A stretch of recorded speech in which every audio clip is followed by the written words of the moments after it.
bungalow. More coffee? Hammond asked politely. No, thank you, Henry Root said, leaning back in his chair. I couldn't eat anything more.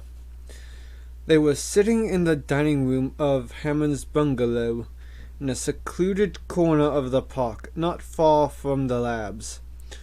Rue had to admit that the bungalow Hammond had built for himself was elegant, with sparse, almost Japanese lines, and the dinner had been excellent, considering the dining room wasn't fully staffed yet. But there was something about Hammond that Rue had found troubling. The old man was different in some way, subtly different. All during dinner, Rue had tried to decide what it was. In part, a tendency to ramble, to repeat himself, to retell old stories. In part, it was an emotional liability. Flaring anger one moment, molding sentimentally the next. But all that could be understood as a natural concomitant of age. John Hammond was, after all, almost 77. But there was something else, a stubborn evasiveness, an insistence on having his way, and in the end, a complete refusal to deal with the situation that now faced the park. Rue had been stunned by the evidence.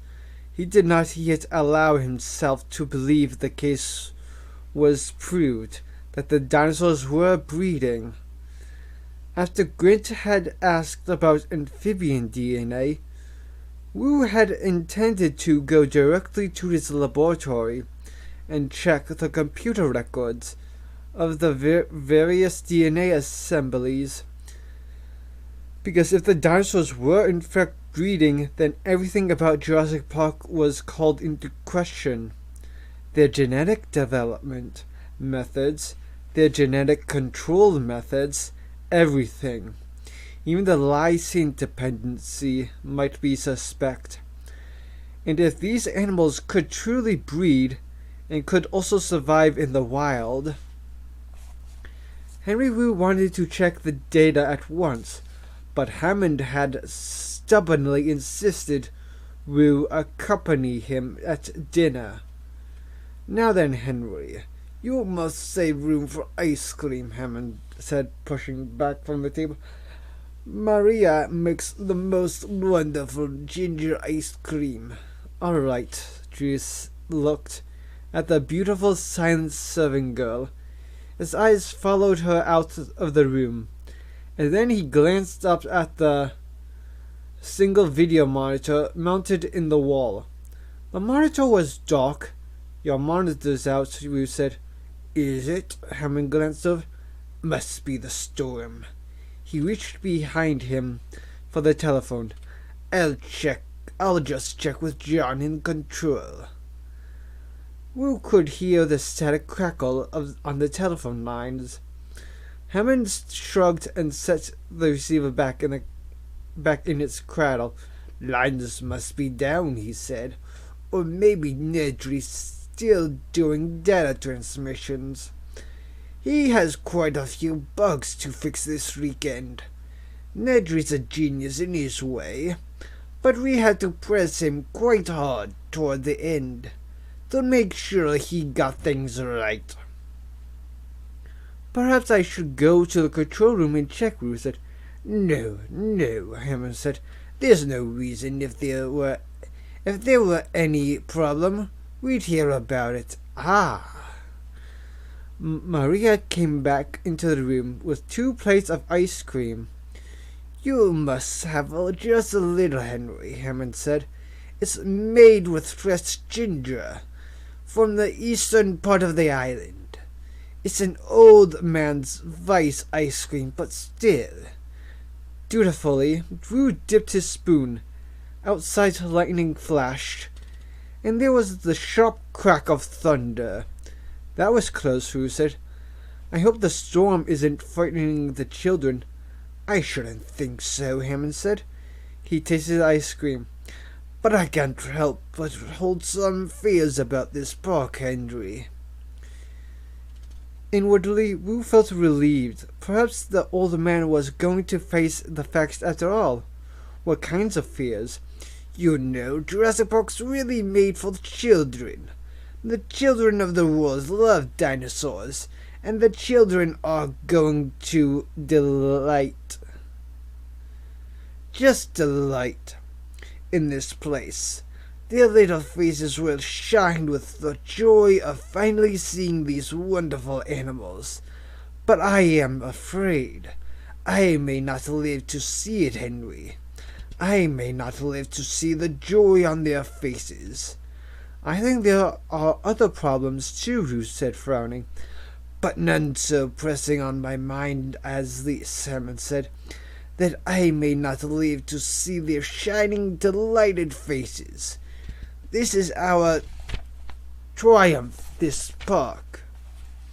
We have done what we set out to do, and you remember our original intent was to use the newly emerging technology of genetic engineering to make money. A lot of money. Rue knew Hammond was about to launch into one of his oldest speeches. He held up his hands. I'm familiar with this, John. If you're going to start a bioengineering company, Henry, what would you do? Would you make products to help mankind? To fight illness and disease? Dear me, no. That's a terrible idea. A very poor use of new technology. Hammond shook his head sadly. Yet you'll remember, he said, the original genetic engineering companies like Genentech and Cetus were all started to make pharmaceuticals. New drugs for mankind. Noble purpose. Unfortunately, drugs face all kinds of barriers. FDA testing alone takes 5 to 8 years. If you're lucky. Even worse, there are forces at work in the marketplace. Suppose you make a miracle drug for cancer or heart disease, as Genentech did. Suppose you now want to charge $1,000 or $2,000 at a dose.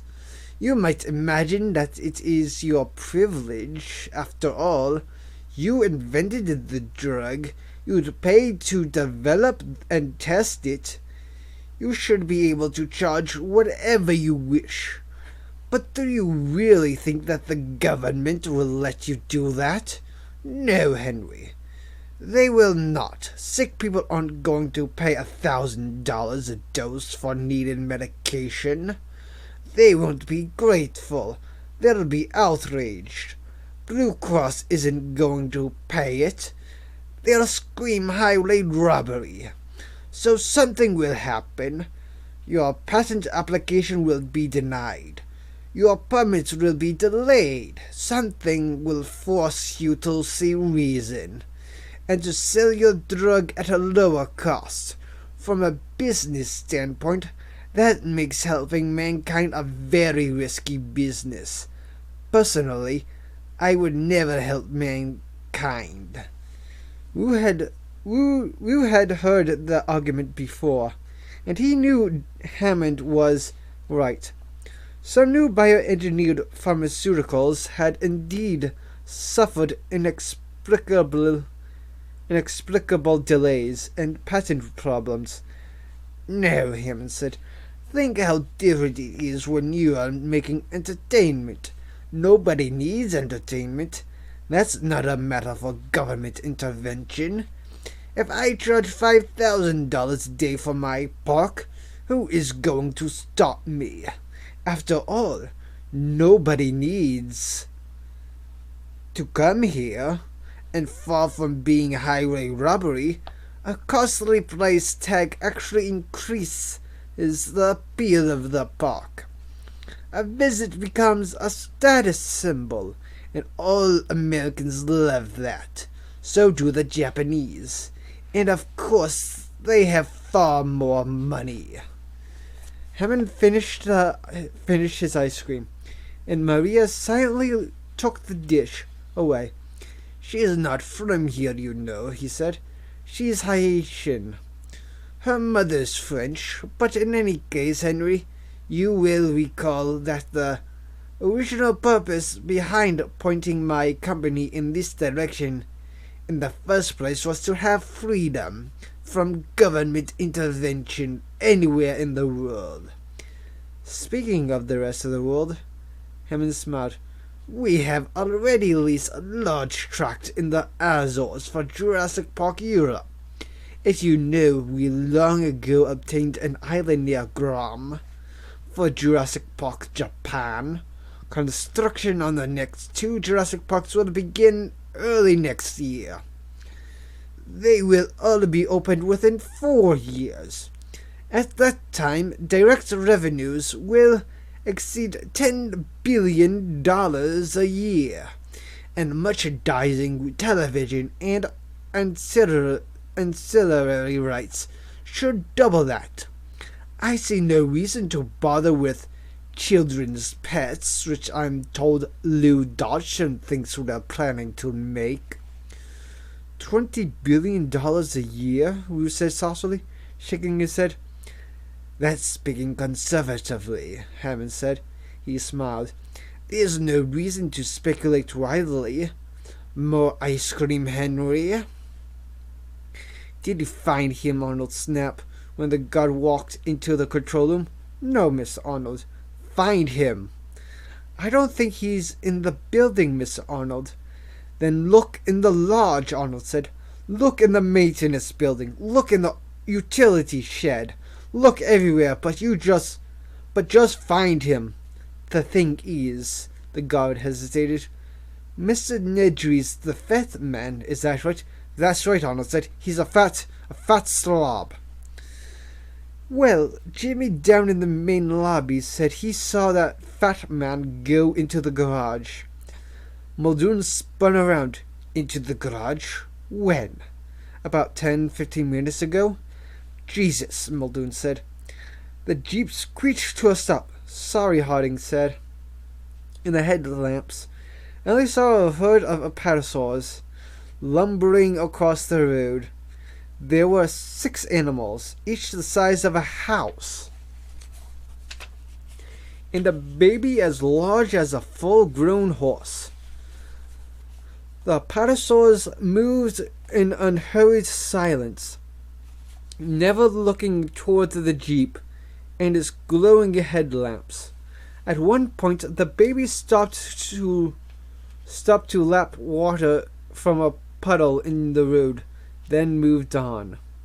A comparable herd of elephants would have been startled by the arrival of a car, would have trumpeted and circled to protect the baby, but these animals showed no fear. "Don't they see us?" she said. "Not exactly, no," Harding said. "Of course, in a literal sense, they do see us, but we don't really mean anything to them. We hardly ever take cars out at night, and so they have no experience of them. We are just strange, smelly objects in their environment, representing no threat, and therefore no interest. I've occasionally been out at night, visiting a sick animal, and on my way back, these fellows blocked the road for an hour or more." "What do you do?" Harding grinned. "Play a record of Tyrannosaur War. That gets them moving. Not that they care much about tyrannosaurs. These apatosaurs are so big they don't really have any predators. They can break a tyrannosaur's neck with the swipe of their tail, and they know it. So does the tyrannosaur. But they do see us, I mean. If we were to get out of the car, Harding shrugged. They probably wouldn't react. Dinosaurs have excellent visual acuity, but they have a basic amphibian visual system. It's attuned to movement. They don't see unmoving things well at all. The animals moved on their skin, glistening in the rain. Harding put the car in gear. I think we can continue now, he said. Who said, I suspect you may find there are pressures on your park, just as there are pressures on Genentech's drugs. He and Hammond had moved to the living room, and they were now watching the stormlash the big glass windows. I can't see how, Hammond said. The scientists may wish to constrain you, even to stop you. Well, they can't do that, Hammond said. He shook his finger at Rue. You know why the scientists would try to do that? It's because they want to do research, of course. That's all they ever want to do is research. Not to accomplish anything, not to make any progress, just do research. Well, they have a surprise coming to them. I wasn't thinking of that, Rue said. Hammond sighed. I'm sure it would be interesting for the scientists to do research. But you arrive at the point where these animals are simply too expensive to be used for research. This is wonderful technology, Henry. But it's also frightfully expensive technology. The fact is, it can only be supported as entertainment, Hammond shrugged. That's just the way it is. But if there are attempts to close down, face the damn facts, Henry, Hammond said irritably. This isn't America. This isn't even Costa Rica. This is my island. I own it. And nothing is going to stop me from opening Jurassic Park to all the children of the world. He chuckled. Or at least to the rich ones. And I tell you, they'll love it. In the back seat of the Jeep, Ellie Sattler stared out the window. They had been driving through rain-drenched jungle for the last 20 minutes, and had seen nothing since the pterosaurs crossed the road.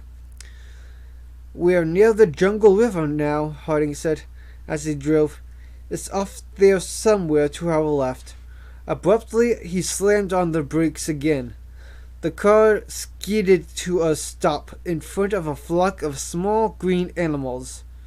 Well, you're getting quite a show tonight, he said. Those are compies.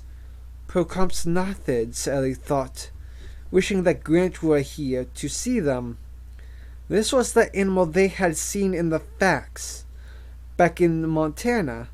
The little dark green Procompsognathids scurried to the other side of the road, then squatted on their hind legs to look at the car, chittering briefly, before hurrying onward into the night. Odd, Harding said. Wonder where they're off to. Copies don't usually move at night. You know, they climb up in a tree and wait for daylight. Then why are they out now, Ellie said. I can't imagine. You know compies are scavengers, like buzzards. They are attracted to a dying animal, and they have tremendously sensitive smell. They can smell a dying animal for miles. Then they're going to a dying animal? Dying or already dead? Should we follow them, Ellie said. I'd be curious, Harding said. Yes, why not? Let's go see where they're going. He turned the car around and headed back towards the compies. Tim Murphy lay in the Land Cruiser, his cheek pressed against the car door handle. He drifted slowly back to consciousness. He wanted only to sleep. He shifted his position and felt the pain in his cheekbone, where it lay against the metal door. His whole body ached, his arms and his legs, and most of all his head. There was a terrible pounding pain in his head. All the pain made him want to go back to sleep. He pushed himself up on one elbow, opened his eyes, and retched, vomiting all over his shirt. He tasted sour bile and wiped his mouth with the back of his hand. His head throbbed, he felt dizzy and seasick, as if the world were moving, as if he were rocking back and forth on a boat. Tim groaned and rolled onto his back, turning away from the puddle of vomit. The pain in his head made him breathe in short, shallow gasps, and he still felt sick, as if everything were moving. He opened his eyes and looked around, trying to get his bearings. He was inside the Land Cruiser, but the car must have flipped over on its side, because he was lying on his back against the passenger door, looking up at the steering wheel, and beyond at the branches of a tree moving in the wind. The rain had nearly stopped, but water drops still fell on him through the broken front windshield. He stared curiously at the fragments of glass. He couldn't remember how the windshield had broken. He couldn't remember anything except that they had been parked on the road and he had been talking to Dr. Grant when the Tyrannosaur came toward them. That was the last thing he remembered. He felt sick again and closed his eyes until the nausea passed. He was aware of a rhythmic creaking sound like the rigging of a boat. Dizzy and sick to his stomach, he really felt as if the whole car were moving beneath him. But when he opened his eyes again, he saw it was true. The Land Cruiser was moving, lying on its side, swaying back and forth. The whole car was moving. Tentatively, Tim rose to his feet. Standing on the passenger door, he peered over the dashboard, looking out through the shattered windshield. At first he saw only dense foliage moving in the wind, but here and there he could see gaps, and beyond the foliage, the ground was 20 feet below him. He stared uncomprehensively. The Land Cruiser was lying on its side in the branches of a large tree, 20 feet above the ground, swaying back and forth in the wind. "Oh shit," he said. What was he going to do? He stood on his tiptoes and peered out, trying to see better. Grabbing the steering wheel for support, the wheel spun free in his hand, and with a loud crack the Land Cruiser shifted position, dropping a few feet in the branches of the tree. He looked down through the shattered glass of the passenger door window at the ground below. "Oh shit," he kept repeating it. "Oh shit." Another loud crack. The Land Cruiser jolted down another foot. He had to get out of here. He looked down at his feet. He was standing on the door handle. He crouched back down on his hands and knees to look at the handle. He couldn't see very well in the dark, but he could tell that the door was dented outward, so the handle couldn't turn. He'd never get the door open. He tried to roll the window down, but the window was stuck too. Then he thought of the back door. Maybe he could open that. He leaned over the front seat and the Land Cruiser lurched with the shift in rate. Carefully, Tim reached back and twisted the handle on the rear door.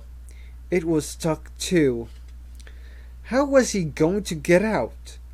He heard a snorting sound and looked down. A dark shape passed below him.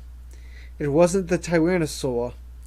This shape was tubby, and it made a kind of snuffling as it waddled along. The tail flopped back and forth, and Tim could see the long spikes. It was the Stegosaur, apparently recovered from its illness. Tim wondered where the other people were. Gennaro and Sattler and the vet. He had last seen them near the Stegosaur. How long ago was that? He looked at his watch, but the face was cracked. He couldn't see the numbers. He took the watch off and tossed it aside. The Stegosaur snuffled and moved on. Now the only sound was the wind in the trees, the creaking of the Land Cruiser as it shifted back and forth. He had to get out of here. Tim grabbed the handle, tried to force it, but it was stuck solid. It wouldn't move at all. Then he realized what was wrong. The rear door was locked. Tim pulled up the pin and twisted the handle. The rear door swung open downward and came to rest against the branch a few feet below. The opening was narrow, but Tim thought he could wriggle through it. Holding his breath, he crawled slowly back into the rear seat. The Land Cruiser creaked, but held its position, gripping the doorpost on both sides. Tim slowly lowered himself down through the narrow-angled opening of the door. Soon he was lying flat on his stomach on the slanted door, his legs sticking out of the car. He kicked in the air. His feet touched something solid, a branch, and he rested his weight on it. As soon as he did, the branch bent down and the door swung wider, spilling him out of the Land Cruiser, and he fell, leaves scratching his face, his body bouncing from branch to branch, a jolt, searing pain, bright light in his head. He slammed to a stop. The wind knocked from him. Tim lay doubled over a large branch, his stomach burning pain. Tim heard another crack and looked up at the Land Cruiser, a big dark shape 5 feet above him. Another crack. The car shifted. Tim forced himself to move, to climb down. He used to like to climb trees. He was a good tree climber, and this was a good tree to climb. The branches spaced close together, almost like a staircase. Crack. The car was definitely moving. Tim scrambled downward, slipping over the wet branches, feeling sticky sap on his hands, hurrying. He had not descended more than a few feet when the Land Cruiser creaked a final time and then slowly, very slowly, nosed over. Tim could see the big green grill and the front headlights swinging down at him. As then the Land Cruiser fell free, gaining momentum as it rushed toward him, slamming against the branch where Tim had just been, and it stopped. His face just inches from the dented grill, bent inward like an evil mouth, headlamps for eyes, oil dripping on Tim's face. He was still 12 feet above the ground. He reached down, found another branch, and moved down. Above, he saw the branch bending under the weight of the Land Cruiser, and then it cracked and the Land Cruiser came rushing down toward him, and he knew he could never escape it. He could never get down fast enough, so Tim just let go. He fell the rest of the way, tumbling, banging, feeling pain in every part of his body, hearing the Land Cruiser smashing down through the branches after him like a pursuing animal, and then Tim's shoulder hit the soft ground, and he rolled as hard as he could and pressed his body against the trunk of the tree as the Land Cruiser tumbled down with a loud metallic crash and a sudden hot burst of electrical sparks that stung his skin and sputtered and sizzled on the wet ground around him. Slowly Tim got to his feet.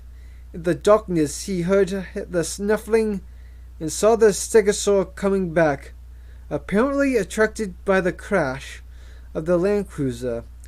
The dinosaur moved dumbly, the low head thrust forward, and the big cartilaginous plate running in 2 rows along the hump of the back. It behaved like an overgrown tortoise, stupid like that, and slow. Tim picked up a rock and threw it. "Get away!"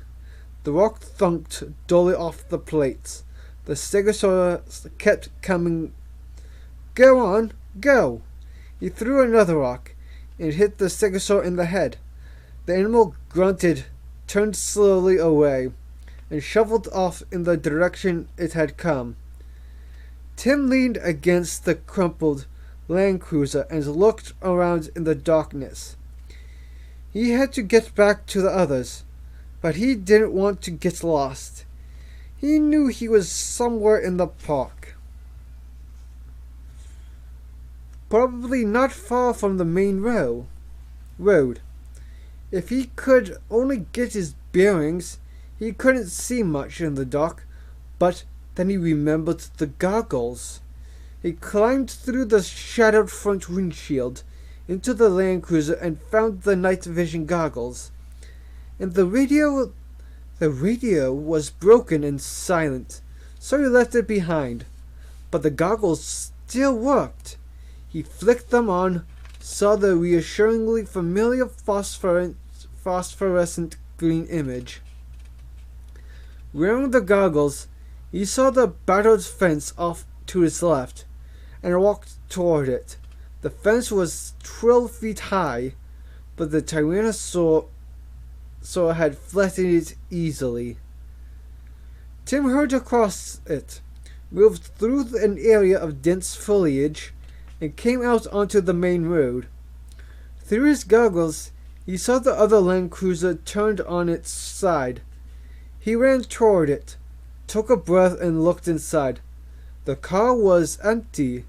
No sign of Dr. Grant and Dr. Malcolm. Where had they gone? Where had everybody gone?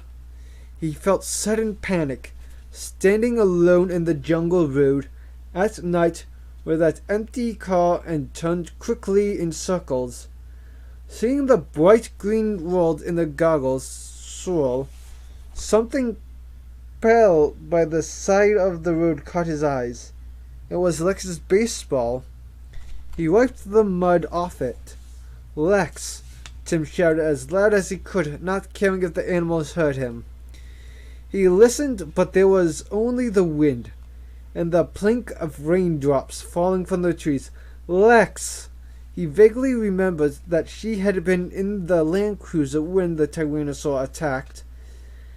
Had she stayed there, or had she gotten away?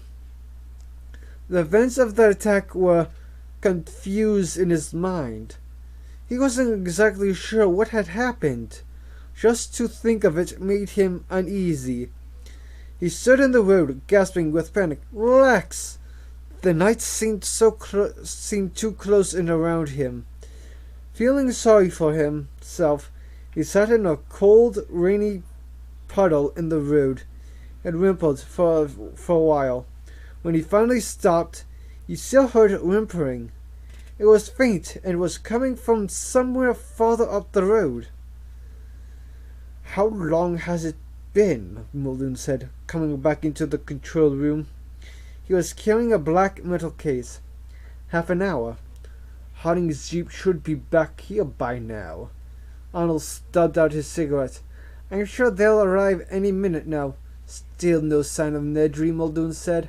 No, not yet. Muldoon opened the case, which contained 6 portable radios. I'm going to distribute these to people in the building. He handed one to Arnold. Take the charger too. These are our emergency radios, but nobody had them plugged in, naturally. Let it charge about 20 minutes, and then try and raise the cars. Henry Wu opened the door marked fertilization and entered the darkened lab. There was nobody here, apparently all the technicians were still at dinner. Wu went directly to the computer terminal and punched up the DNA logbooks. The logbooks had to be kept on computer. DNA was such a large molecule that each species required 10 gigabytes of optical disk space to store details of all the iterations. He was going to have to check all 15 species. That was a tremendous amount of information to search through. He still wasn't clear about why Grant thought frog DNA was important. Wu himself didn't often distinguish one kind of DNA from another. After all, most DNA in living creatures was exactly the same. DNA was an incredibly ancient substance.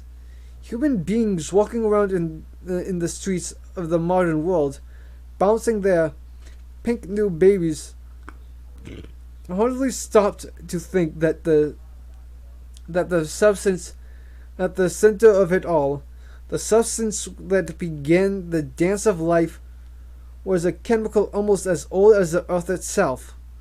The DNA molecule was so old that its evolution had essentially finished more than 2 billion years ago. There had been little news since that time, just a few recent combinations of the old genes, and not much of that. When you compared the DNA of a man and the DNA of a lowly bacterium, you found that only about 10% of the strands were different. This innate conservatism of DNA emboldened Wu to use whatever DNA he wished in making his dinosaurs. Wu had manipulated the DNA as a sculptor might clay or marble. He had created it freely. He started the computer search program, knowing it would take 2 or 3 minutes to run. He got up and walked around the lab, checking the instruments out of long-standing habit. He noted the recorder outside the freezer door, which tracked the freezer temperature. He saw there was a spike in the graph. That was odd. He thought it meant somebody had been in the freezer recently too, within the last half hour. But who would go in there at night? The computer beeped, signaling that the first of the data searches was complete. Wu went over to see what it had found, and when he saw the screen, he forgot all about the freezer and the grass spike. Lexi DNA search algorithm. DNA version search criteria runner. All fragments less than 0. DNA incorporating RNA fragments versions. Myosaurs 2.1 to 2.9. Procalcinotherids 3.0 to 3.7. Othnelia 3.1 to 3.3. Velociraptors 1.0 to 3.0. Hypsilophodontids 2.4 to 2.7. The results was clear. All breeding dinosaurs incorporated rana or frog DNA. None of the other animals did. Will still did not understand why this had caused them to breed, but he could no longer deny that Grant was right. The dinosaurs were breeding. He hurried up to the control room. Lex. She was curled up inside a big 1-meter drainage pipe that ran under the road. She had her baseball glove in her mouth, and she was rocking back and forth, banging her head repeatedly against the back of the pipe. It was dark in there, but he could see her clearly with his goggles. She seemed unhurt, and he felt a great burst of relief. "Lex, it's me, Tim." She didn't answer. She continued to bang her head on the pipe. "Come on out." She shook her head no. He could see she was badly frightened. "Lex," he said, "if you come out, I'll let you wear these night goggles." She just shook her head. "Look what I have," he said, holding up his hand. She stared uncomprehendingly. It was probably too dark for her to see. "It's your ball, Lex. I found your ball." "So what?" He tried another approach. "It must be uncomfortable in there. Cold, too. Wouldn't you like to come out?" She resumed banging her head against the pipe. "Why not? There are aminals out there." That threw him for a moment. She hadn't said aminals for years. "The aminals are gone," he said. "There's a big one, a Tyrannosaurus Rex. He's gone."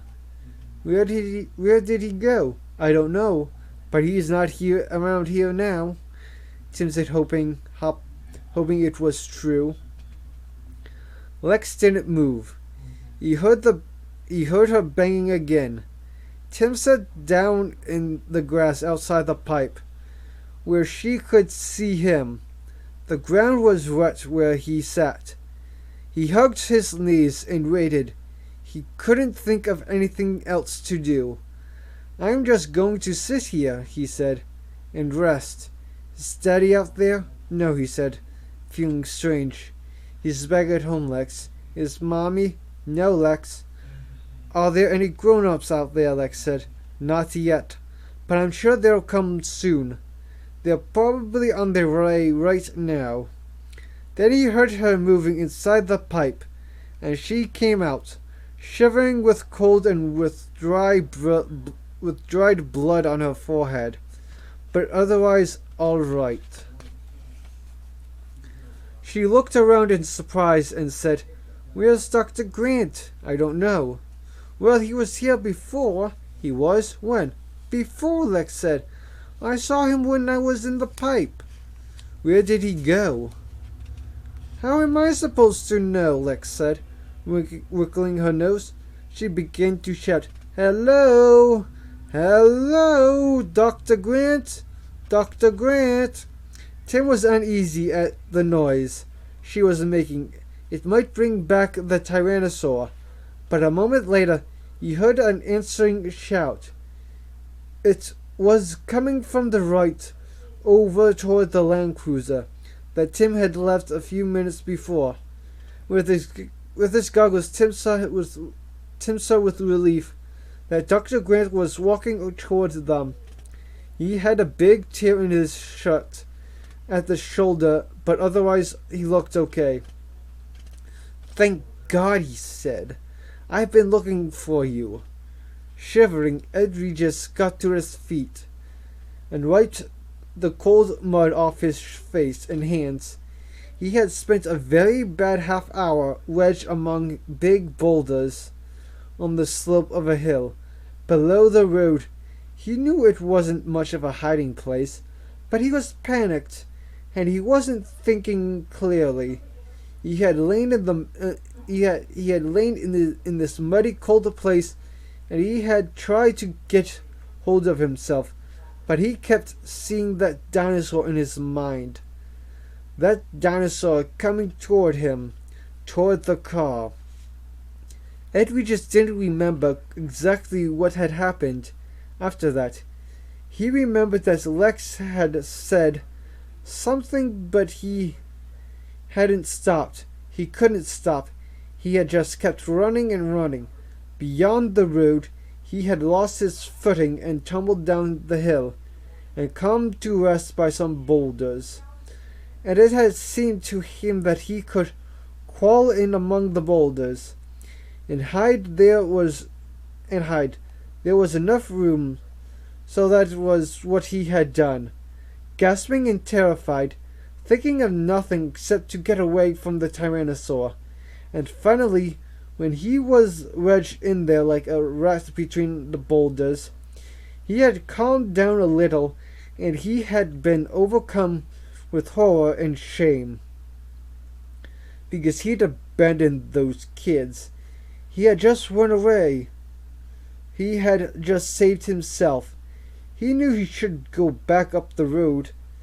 He should try to rescue them, because he had always imagined himself as brave and cool under pressure. But whenever he tried to get control of himself, to make himself go back up there, somehow he just couldn't. He started to feel panicky, and he had trouble breathing, and he didn't move. He told himself it was hopeless anyway. If the kids were still up there on the road, they could never survive, and certainly there was nothing Ed Regis could do for them. And he might as well stay where he was. No one was going to know what had happened except him. And there was nothing he could do, nothing he could have done. And so Regis had remained among the boulders for half an hour, fighting off panic, carefully not thinking about whether the kids had died or about what Hammond would have to say when he found out. What finally made him move was the peculiar sensation he noticed in his mouth. The side of his mouth felt funny, kind of numb and tingling, and he wondered if he had hurt it during the fall. Regis touched his face and felt swollen flesh on the side of his mouth. It was funny, but it didn't hurt at all. Then he realized the swollen flesh was a leech, growing fat as it sucked his lips. It was practically in his mouth, shivering with nausea. Regis pulled the leech away, feeling it tear from the flesh of his lips. Feeling the gush of warm blood in his mouth, he spat and flung it with disgust into the forest. He saw another leech on his forearm, and pulled it off, leaving a dark, bloody streak behind. Jesus, he was probably covered with them. That fall down the hillside, these jungle hills were full of leeches. So were the dark, rocky crevices. What did the workmen say? The leeches crawled up your underwear. They like dark, warm places. They like to crawl right up your... Hello? He stopped. It was a voice carried by the wind. Hello, Dr. Grant. Jesus, that was the little girl. Ed Regis listened to the tone of her voice. She didn't sound frightened or in pain. She was just calling in her insistent way, and it slowly dawned on him that something else must have happened. That the Tyrannosaur must have gone away, or at least had it attacked, and that the other people might still be alive. Grant and Malcolm, everybody might be alive, and the realization made him pull himself together. In an instant, the way you got sober in an instant when the cops pulled you over. And he felt better because now he knew what he had to do.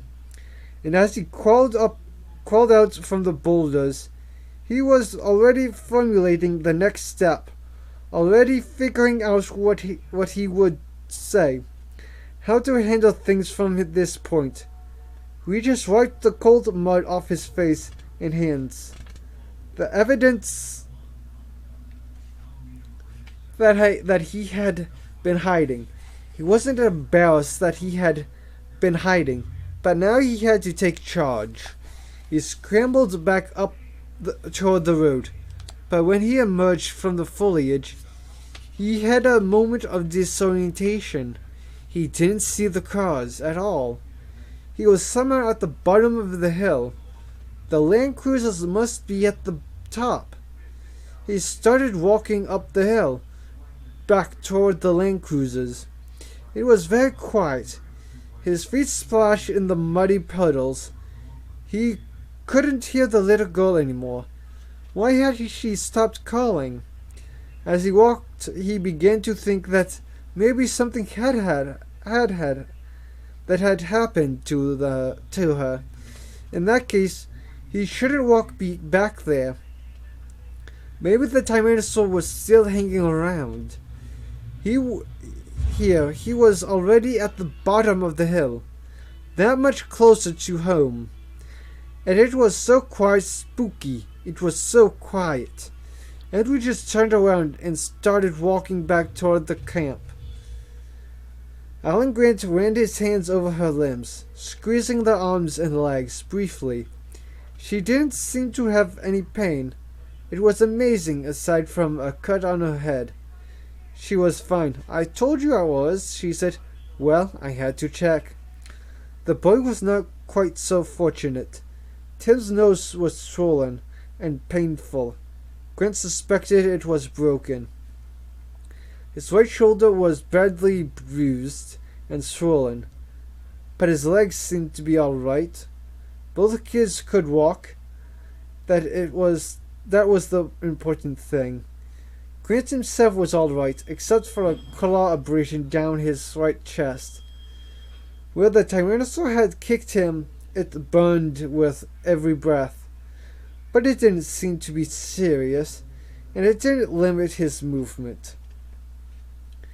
He wondered if he had been knocked unconscious, because he had only dim recollections of events immediately preceding the moment he had set up, groaning in the woods 10 yards from the Land Cruiser. At first his chest had been bleeding, so he had stuck leaves on the wound, and after a while it clotted. Then he had started walking around, looking for Malcolm and the kids. Grant couldn't believe he was still alive, and as scattered images began to come back to him, he tried to make sense of them. The Tyrannosaur should have killed them all easily. Why hadn't it? I'm hungry, Lex said. Me too, Grant said. We've got to get ourselves back to civilization. And we've got to tell them about the ship. We're the only ones who knew, Tim said. Yes. We've got to get back to and tell them. Then let's walk down the road toward the hotel, Tim said, pointing down the hill. That way we'll meet them when they come for us. Grant considered that, and he kept thinking about one thing. The dark shape that had crossed between the Land Cruisers, even before the attack started. What animal had that been? He could think of only one possibility: the little Tyrannosaur. I don't think so, Tim. The road has high fences on both sides, Grant said.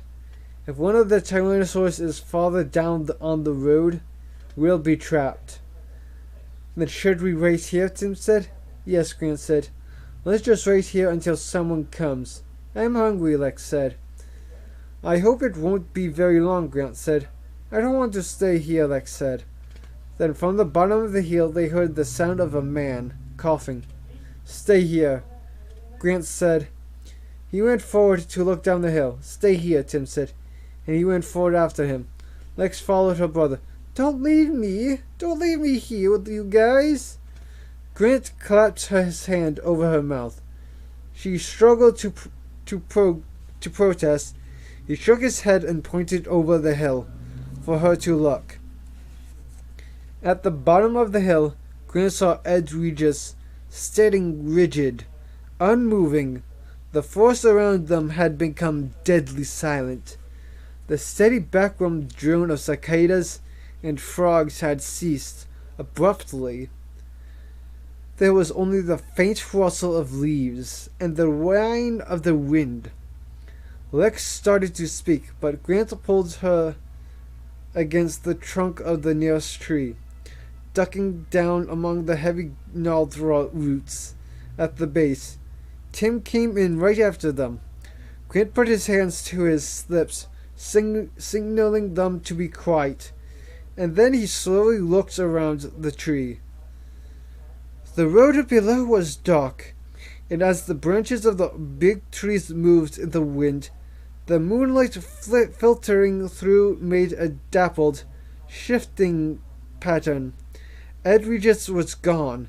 It took Grant a moment to locate him.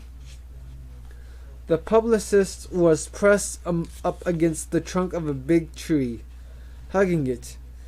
Regis wasn't moving at all. The forest remained silent.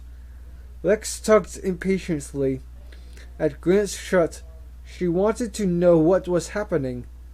Then, from somewhere very near, they heard a soft, snorting exhalation, hardly louder than the wind.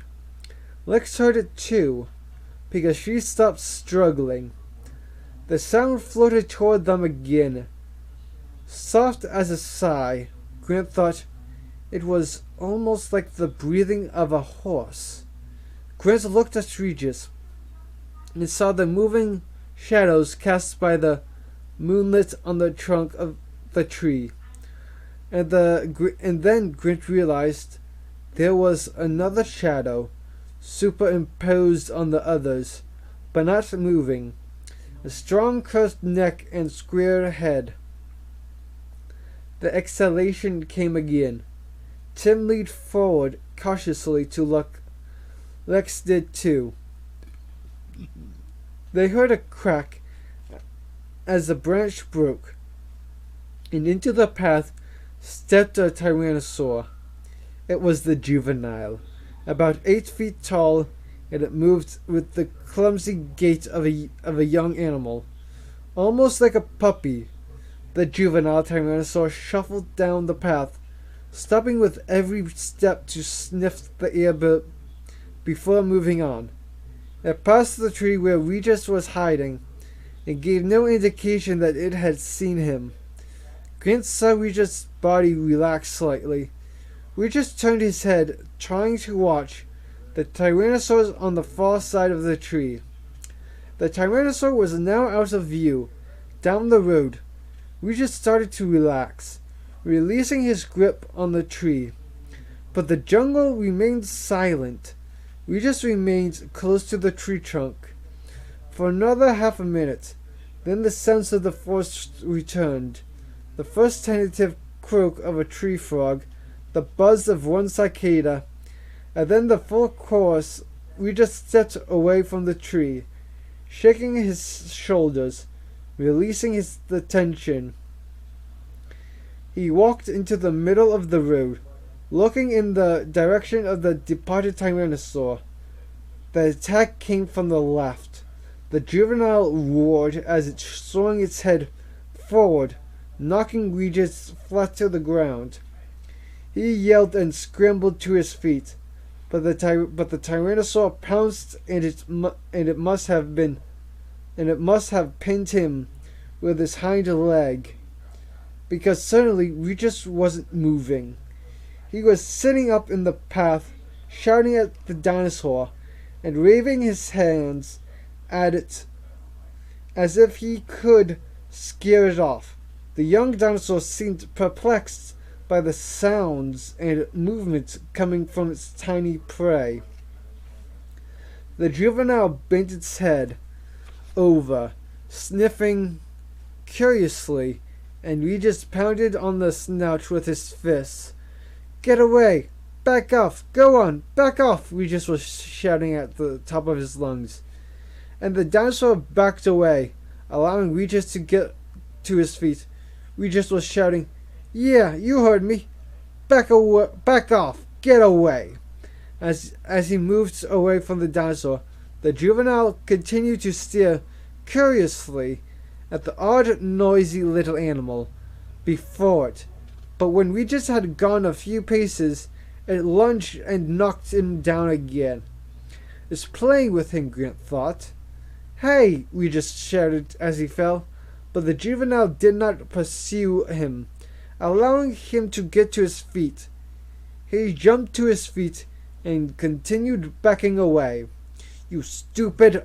Back! Back! You heard me! Back!" he shouted like a lion tamer. The juvenile roared, but it did not attack, and Regis now edged toward the trees and high foliage to the right. In another few steps, he would be in hiding.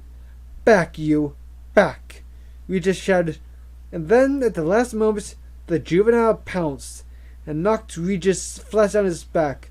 "Cut that out!" Regis yelled, and the juvenile ducked his head, and Regis began to scream. No, it was just a high-pitched scream. The scream cut off abruptly, and when the juvenile lifted his head, Grant saw ragged flesh in his jaws. "Oh no," Lex said softly. Beside her, Dima had turned away, suddenly nauseated.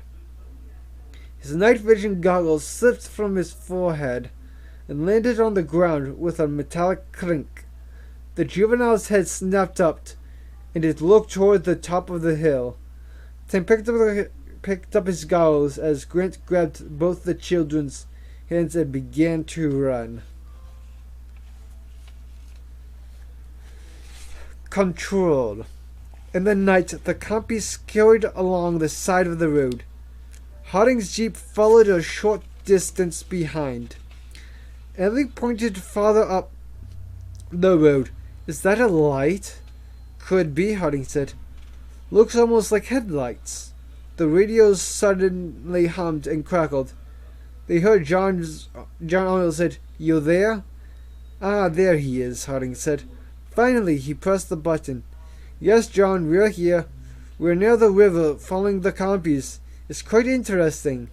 More crackling, then, "Eat your car." What did he say?" Gennaro said. "Something about a car." Ellie said, At Grant's dig in Montana, Ellie was the one who operated the radiophone. After years of experience, she had become skilled at picking up garbled transmission. "I think he said he needs your car." Harding pressed the button. "John, are you there? We can't read you very well, John." There was a flash of lightning, followed by a long sizzle of radio static, then Arnold's tense voice. "Where are you?" We're 1 mile north of the Hip Seas paddock, near the river, following some compies." "No. Damn well. Get back here. Ow." "Sounds like he's got a problem," Ellie said, frowning. There was no mistaking the tension in the voice. "Maybe we should go back." Harding shrugged. "John's frequently got a problem. You know how engineers are. They want everything to go by the books." He pressed the button on the radio. "John, say again, please." More crackling. More static. The loud crash of lightning. Then, "Muldoon, need your car. Ow." Gennaro frowned. "Is he saying Muldoon needs our car?" "That's what it sounded like," Ellie said. "Well, that doesn't make any sense," Harding said.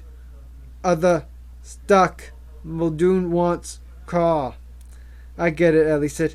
The other cars are stuck on the road in the storm, and Muldoon wants to go get them." Harding shrugged.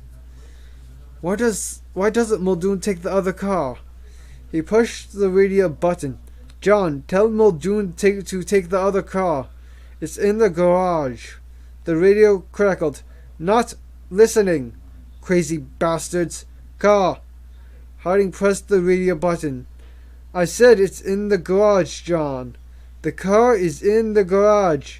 Moore said, Edry has Sing 1. I'm afraid this isn't getting us anywhere, Harding said. All right, John. We are coming in now. He turned the radio off and turned the car around. I just wish I understood what the urgency is. Harding put the Jeep in gear, and they rumbled down the road in the darkness. It was another 10 minutes before they saw the welcoming lights of the Safari Lodge. And as Harding pulled to a stop in front of the visitor center, they saw Muldoon coming toward them. He was shouting and waving his arms. God damn it, Arnold, you son of a bitch. God damn it. You get this back on track now. Get my grandkids back here now. John Hammond stood in the control room, screaming and stamping his little feet. He had been carrying on this way for the last 2 minutes, while Henry Wu stood in the corner looking stunned. Well, Mr. Hammond, Arnold said, Muldoon is on his way out right now to do exactly that.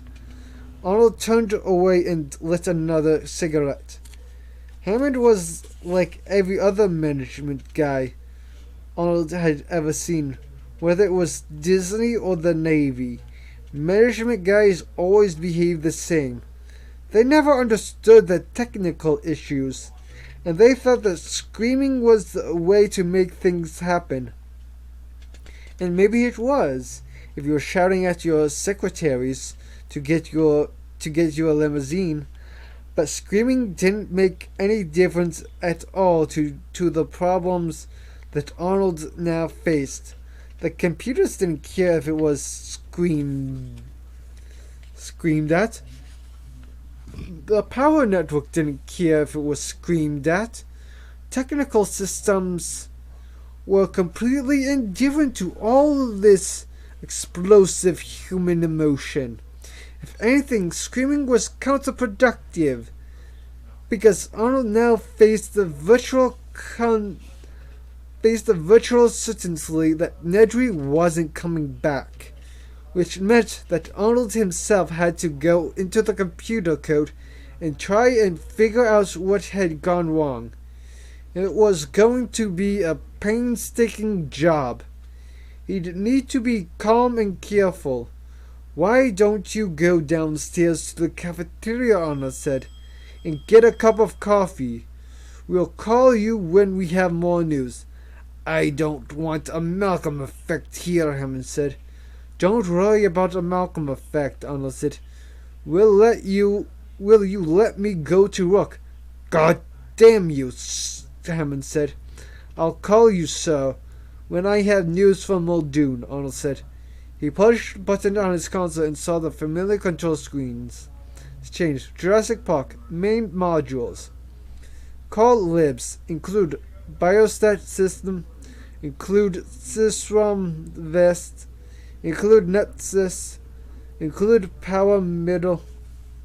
Initialize. Set main 422002-9A. Total core SISOP 4% with 70 TI. If valid meter MH meter this return. Term call 909 C11. Void meter vis 303. Random 3 max fed on set system DIN. Set sheep val object to lam val d sum val. If set meter MH valid meter valid return on set system. Telcom set max of object to line val bd next val. Aldred was no longer operating the computer. He had now gone behind the scenes to look at the code, the line-by-line instructions that told the computer how to behave.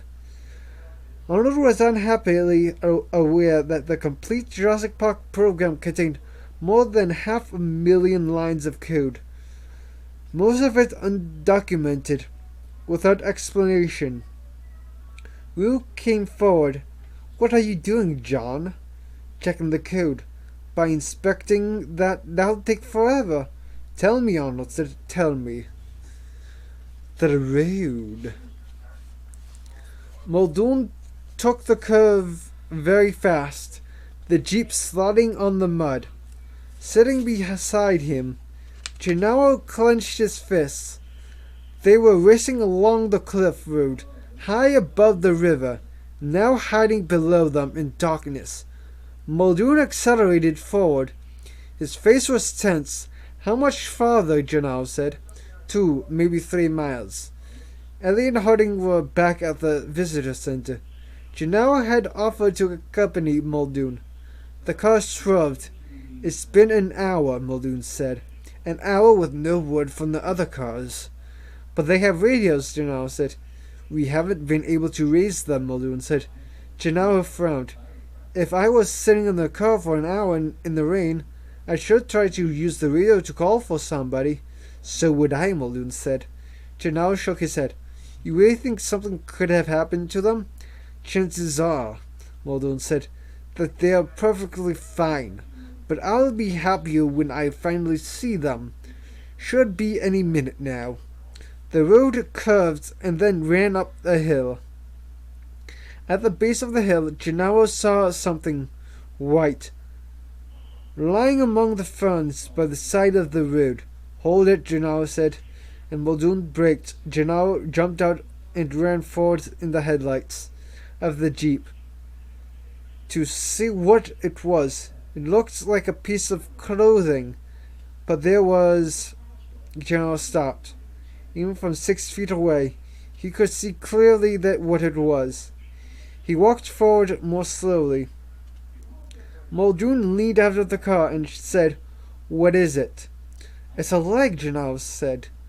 The flesh of the leg was pale blue-white, terminating in a ragged, bloody stump where the knee had been. Below the calf he saw a white sock and a brown slip-on shoe. It was the kind of shoe Ed Regis had been wearing. By then, Muldoon was out of the car, running past him to crouch over the leg. "Jesus!" He lifted the leg out of the foliage, raising it into the light of the headlamps, and blood from the stump gushed down over his hand. Gennaro was still 3 feet away. He quickly bent over, put his hands on his knees, squeezed his eyes shut, and breathed deeply, trying not to be sick. "Gennaro," Muldoon's voice was sharp. "What?" Move, you're blocking the light."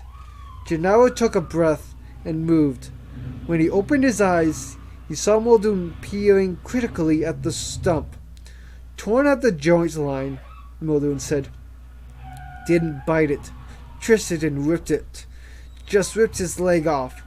Muldoon stood up, holding the severed leg upside down so the remaining blood dripped onto the ferns. His bloody hand was smudged the white sock as he gripped the ankle. Gennaro felt sick again. "No question what happened," Muldoon was saying. "The T-Rex got him." Muldoon looked up the hill, then back to Gennaro. "You all right? Can you go on?" "Yes," Gennaro said. "I can go on." Muldoon was walking back toward the jeep, carrying the leg. "I guess we better bring this along," he said. "Doesn't seem right to leave it here. Christ, it's going to make a mess of the car. See if there's anything in the back, will you? A top or newspaper." Gennaro opened the back door and rummaged around in the space behind the rear seat. He felt grateful to think about something else for a moment. The problem of how to wrap the severed leg expanded to fill his mind, crowding out all other thoughts. He found a canvas bag with a toolkit, a real rim, a cardboard box, and 2 tops, he said. They were neatly folded plastic. Give me one, Muldoon said, still standing outside the car. Muldoon wrapped the leg and passed the now shapeless bundle to Gennaro.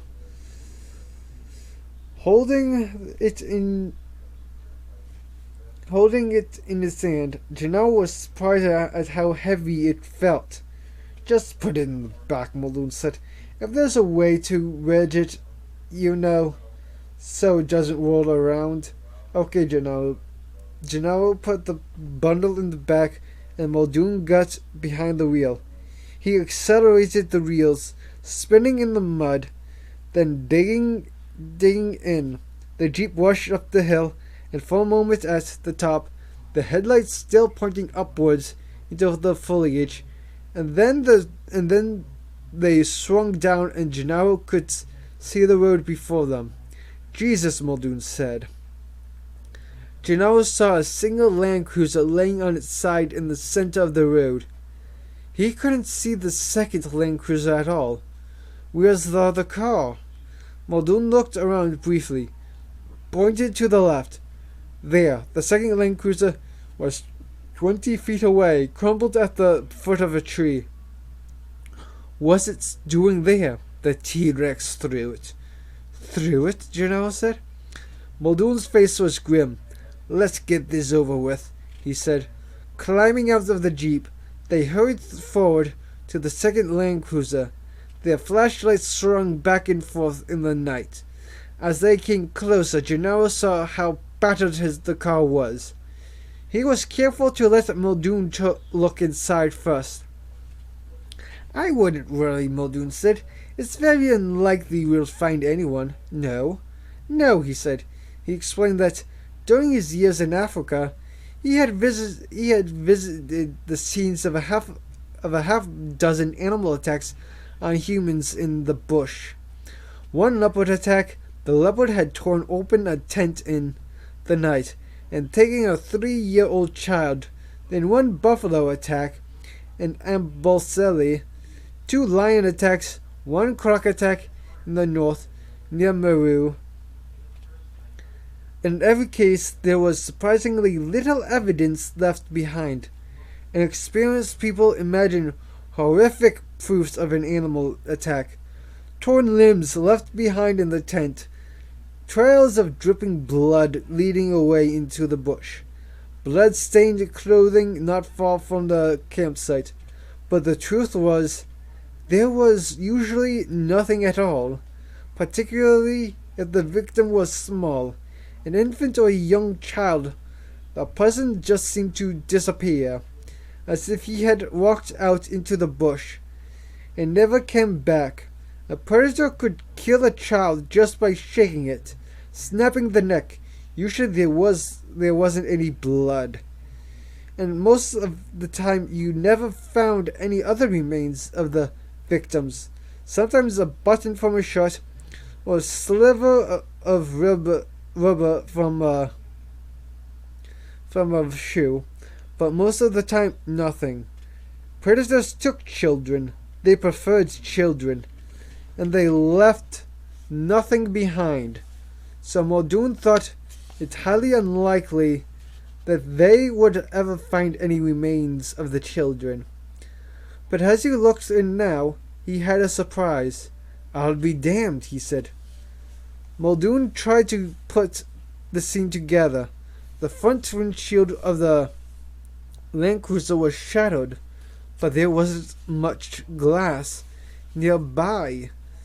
He had noticed shards of glass back on the road, so the windshield must have been broken back there before the Tyrannosaur picked the car up and threw it here. But the car had taken a tremendous beating. Muldoon shone his light inside. Empty, Gennaro said tensely. Not quite, Muldoon said.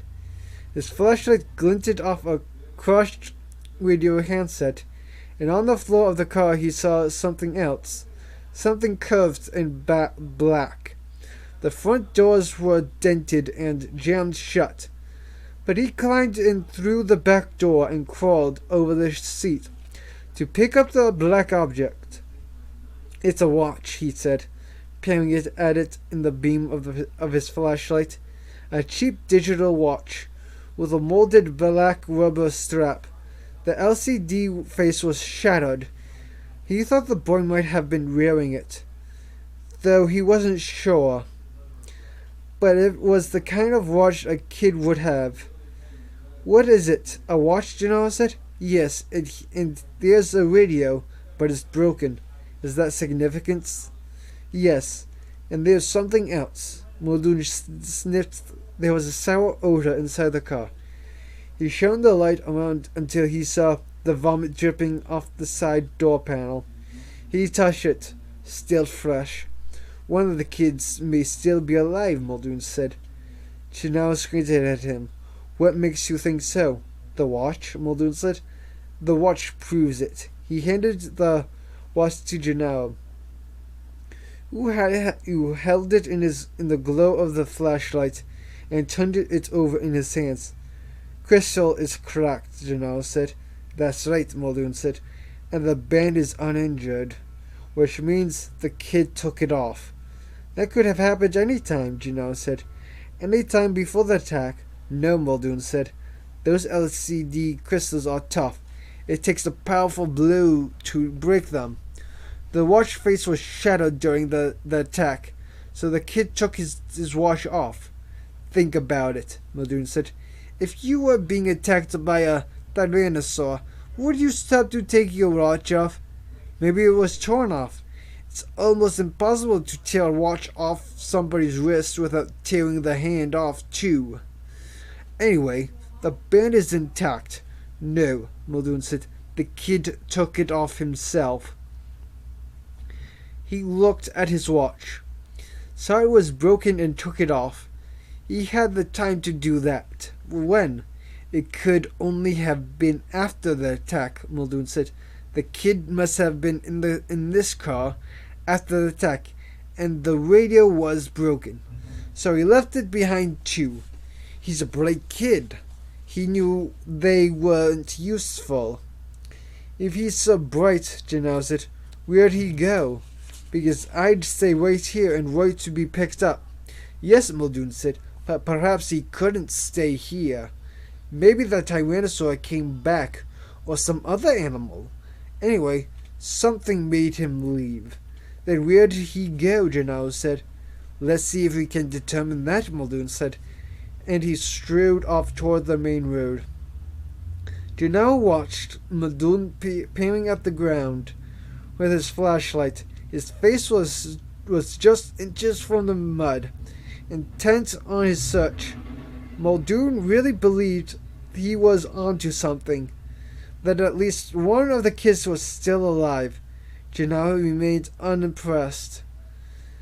The shock of finding the severed leg had left him with a grim determination to close the park and destroy it. No matter what Muldoon said, Gennaro suspected him of unwarranted enthusiasm and hopefulness. "And you notice these prints?" Muldoon asked, still looking at the ground. "What prints?" Gennaro said. "These footprints. See them?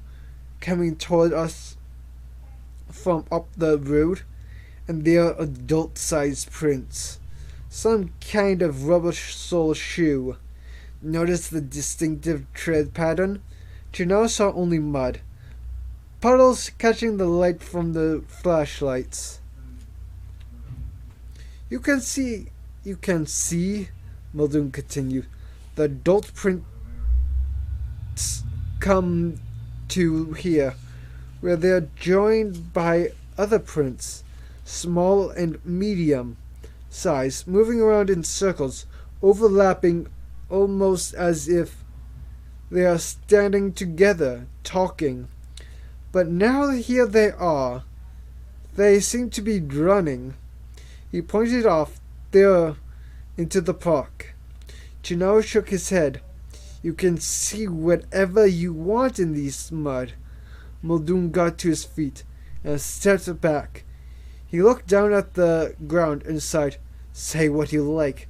I'll wager one of the kids survived, and maybe both, perhaps even an adult as well. If these big prints belong to someone other than Regis, we've got to search the park. Tonight, Gennaro said. But Muldoon wasn't listening. He had walked away toward an embankment of soft earth, near a drain pipe for rain. He crouched again. What was that little god rearing? Christ, Gennaro said. I don't know. Proceeding slowly, Muldoon moved farther toward the side of the road. And then they heard a wheezing sound. It was definitely an animal sound. Listen, Gennaro said, feeling panic. I think we better... Shh, Muldoon said. He paused, listening. It's just the wind, Gennaro said. They heard the wheezing again. Distinctly this time. It wasn't the wind. It was coming from the foliage directly ahead of him, by the side of the road. It didn't sound like an animal, but Muldoon moved forward cautiously. He wagged his light and shouted, but the wheezing did not change character. Muldoon pushed aside the fronds of a palm. What is it, Gennaro said. It's Malcolm, Muldoon said. Young Malcolm lay on his back, his skin gray-white, mouth slightly open. His breath came in wheezing gasps. Muldoon handed the flashlight to Gennaro, and then bent to examine the body. I can't find the injury, he said. Head okay, chest, arms. Then Gennaro shone the light on the legs.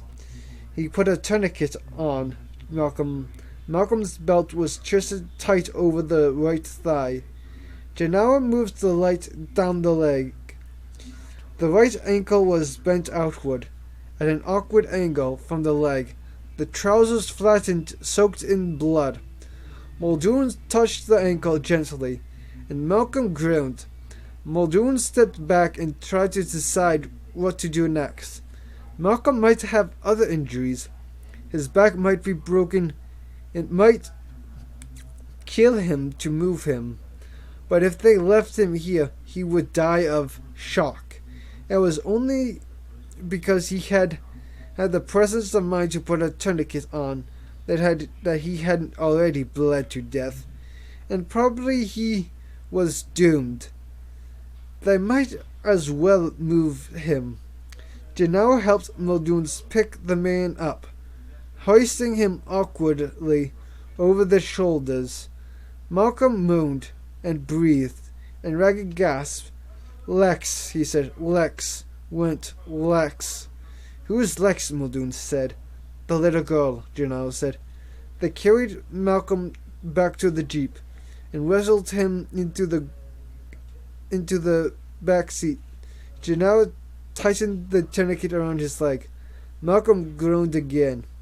Muldoon slid the trousers cuffs up to cup and saw the pulpy flesh beneath the dull white splinters of protruding bone. We've got to get him back, Muldoon said. You going to leave here without the kids? Gennaro said.